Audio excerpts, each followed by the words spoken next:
What's up, guys? Carolina Jackpot coming at you Saturday afternoon. Boy, on the way home.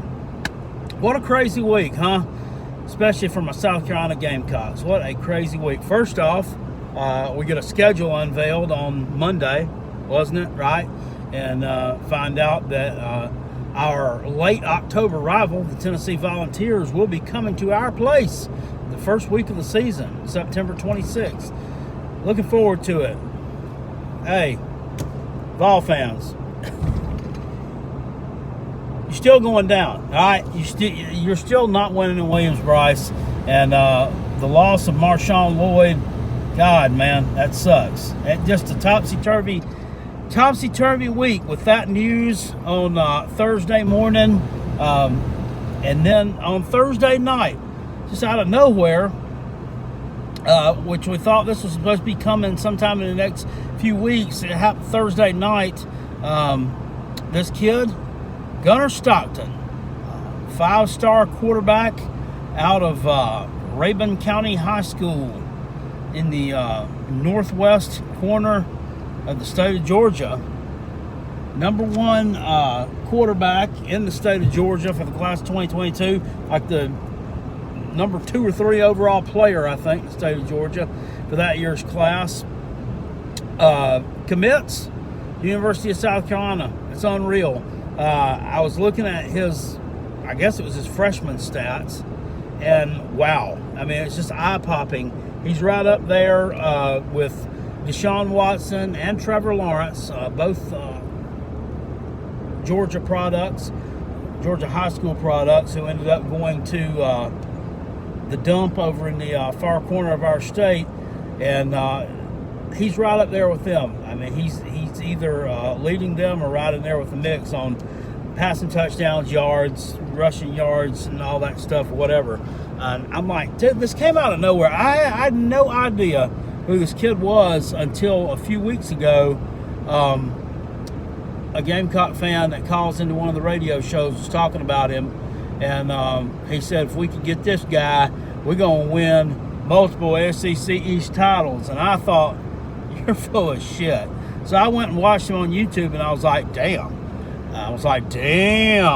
Look at this dude's highlights, man. I mean, he reminds me, I said, when I watched him play, I said, that guy reminds me of Connor Shaw. Great University of South Carolina quarterback in 2010, 2013. Well, guess what? There's a parallel there. And long story short, he has connections to Mike Bobo, the offensive coordinator at South Carolina. Mike's dad, George, who's a high school coach in Georgia, or was a high school coach in Georgia, he may be retired, I'm not sure. Coached his kid up some, and former University of South Carolina quarterback, Connor Shaw. Connor Shaw's dad was this kid's coach, and now Connor Shaw's brother is his high school football coach. He is the coach of Rabun County. So small world there. And he commits to the University of South Carolina. And I was just watching him on film. You see the just pure athleticism. I mean, this kid, it looks like the most of what I saw was him taking off running with the ball. But he's not too damn shabby at completing a forward pass either. Not too shabby at that. I've seen it said that he can complete any throw that needs to be made on the field. I didn't really see a lot of that from just what I watched. But I was really impressed with his ability to take off running. And I'm sure that the arm strength is there. I mean, he's 16 years old right now, right? He's like the same age as my stepdaughter. It's freaking nuts. And I met her when she was like 9. So I'm like, man, I feel old just watching these kids. But yeah, so it'll be 2 more years before he comes to the University of South Carolina.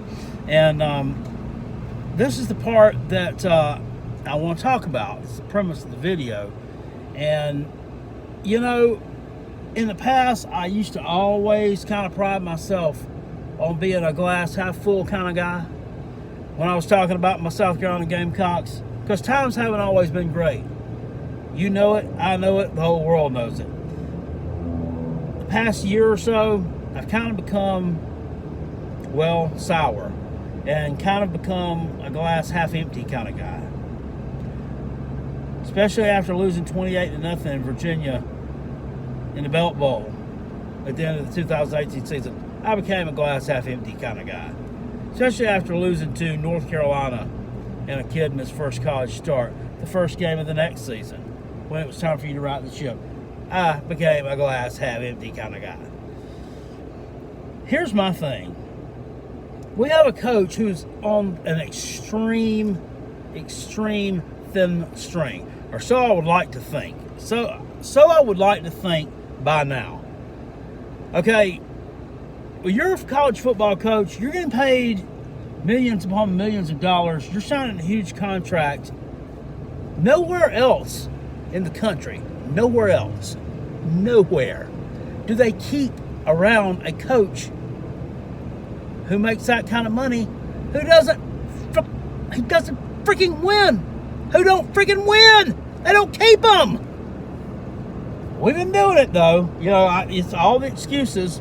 Well, it's only year 3. We got to give the guy at least 4 years. After the 4th year, buyout's a little bit too big. It's just too steep for us to afford right now. And I can appreciate that. That buyout was kind of high. But I can't appreciate? The buyout was so high because you idiots gave him a freaking multi-year contract that he wasn't worth. Because he beat some shit shows in 2017 and you think he was great. My thing is, we get rid of him. Are you going to be able to keep this kid? Are you going to be able to keep him? How do we keep this kid?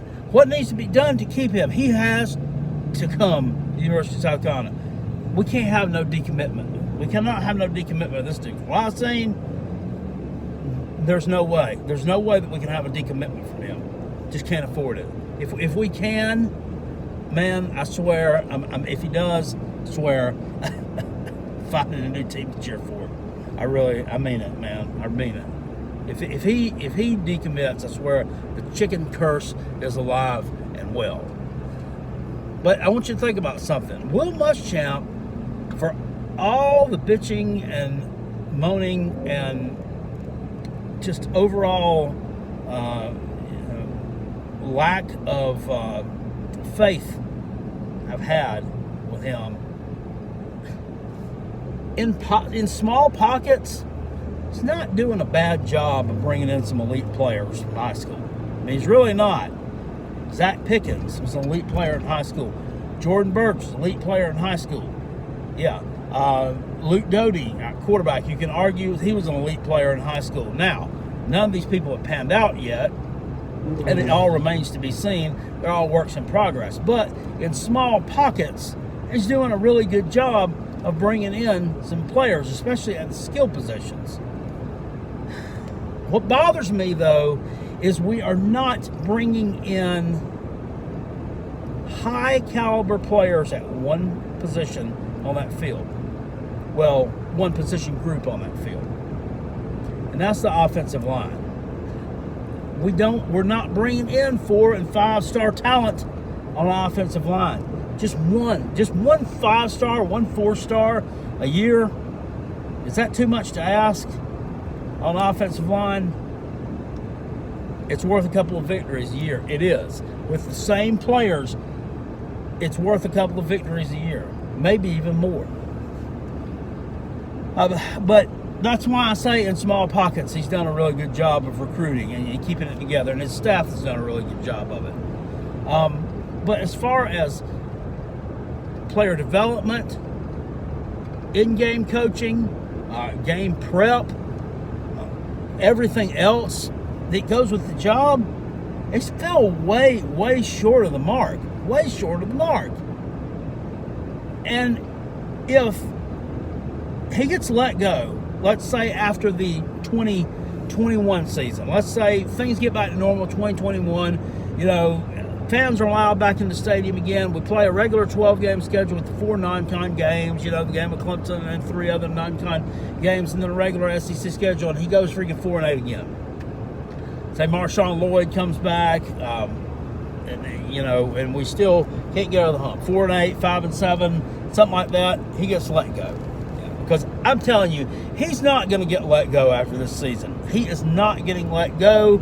And really, you can't let him go. I mean, you really can't after this year. Look, you've lost at the best recruit that you have that was going to be the starter from day one. You've lost already. Whether it was his fault or not, that with his training regimen, that doesn't matter right now. And you'll probably never know the real true answer to that because we probably can't deduce it. With that schedule, with all SEC teams on it, he's not getting let go. Now, it is his fault that we have no receiver talent right now. I blame that on him and his coaching staff. Someone should have been developed a little bit more than what we have. We have one returning receiver who has any kind of significant playing time, any kind of significant success, and that's pretty limited success at that. We're going to be hurting this year on offense. So I don't think that he'll be here after 2021. Mike Bobo's with him here. I mean, I'm assuming that it's a package deal type thing. He gets fired. I mean, how strong are those ties? How strong are the ties to Mike Bobo? I know that they said Gunnar Stockton has a poster on his wall in his house or in his room from Mike Bobo, autographed a poster of himself in a Georgia, when he played quarterback there, said, "I hope I get to coach you one day," blah, blah, blah. The package deal, he'll be gone if Muschamp's gone. So that leaves the last remaining tie-in to this kid in South Carolina is Connor Shaw. And that ain't going nowhere, man. That's not going nowhere. And that may be the key piece. That may be the key piece to keeping him with us when Boom is fired. Because you'll never be able to wash away the fact that Connor Shaw was an alumni of the University of South Carolina. He was the Gamecock great, and that this kid plays for his brother. And this kid's played for his daddy. So I'm holding out hope against hope there that he will stay with us, because I'm telling you, Boom is getting fired. I mean, the guy is an absolute utter clown.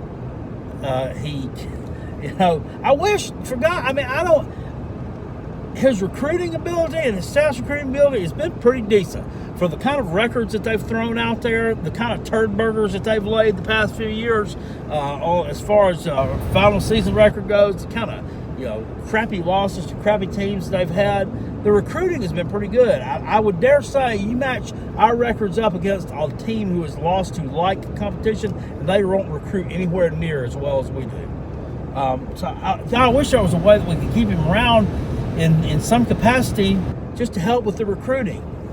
Pay him $1 million a year and let be part of his contract buyout. Let him stay around to help with recruiting for head coach Luke Fickell, our head coach PJ Fleck, our head coach Ken Niumatalolo, our head coach freaking Dave Clawson, or whoever comes to the University of South Carolina and takes over the reins as head coach. Head coach Mike Houston has a nice ring to it as well.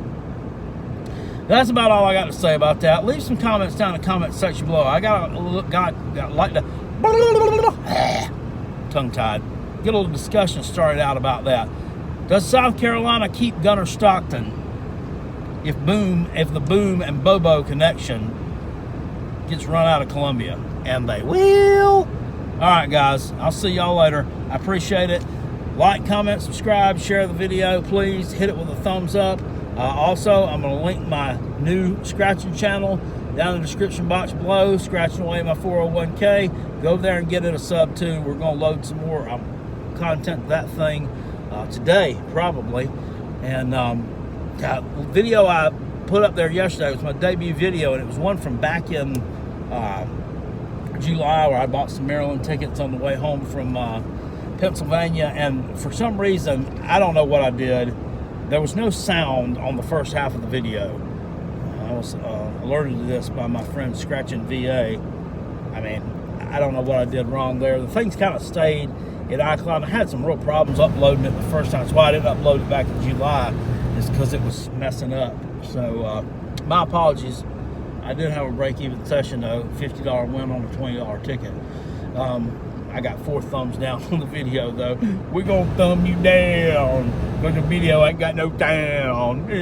That's okay, I'll eat that one. I probably deserved it. All right, guys, go give that one a sub too. Love y'all, appreciate it. Push, I'm out. Go Gamecocks, go Gunner Stockton. Fire, Coach, boom. Woo!